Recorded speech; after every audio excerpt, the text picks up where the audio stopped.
नमस्कार मित्रांनो, पद्मिनीज रेसिपीमध्ये तुमचं मनापासून स्वागत आहे. तर आज आपण बनवणार आहोत चुलीवरील मऊ लुसलुशीत आणि खाण्यासाठी पण गोड अशा गव्हाच्या पिठातील कापण्या. तर चला मित्रांनो, पाहूया कशा बनवायच्या ते.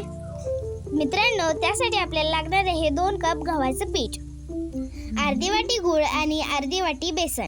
एका पातेल्यामध्ये आपल्याला थोडंसं पाणी घेऊन गुळाचा पाक तयार करायचा आहे. गव्हाच्या पिठामध्ये आपल्याला बेसन ॲड करून घ्यायचं आहे. आता आपण बनवलेला गुळाचा पाक त्यामध्ये ॲड करून घेऊया. तर आता आपण त्यामध्ये थोडं गरम पाणी ॲड करून कणिक मळून घेऊया. आता कढईमध्ये तेल गरम करायला ठेवूया. आता मळलेल्या पिठाचे गोळे घेऊन त्याची पोळी लाटूया.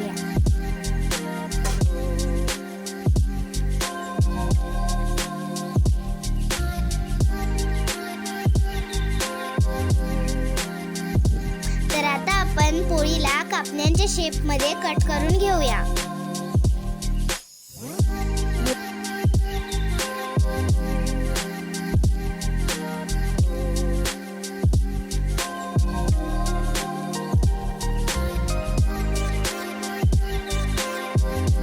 तेल तापलेलं आहे, तर आता आपण ते काप तेलामध्ये सोडून देऊ.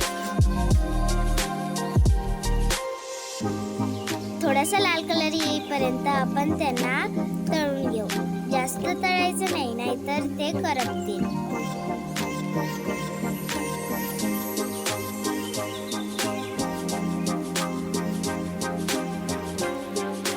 चला मित्रांनो, आपल्या कापण्या तयार झालेल्या आहेत, तर आपण त्यांना आता काढून घेऊया. मित्रांनो, कशी वाटली तुम्हाला याची रेसिपी? ही रेसिपी जर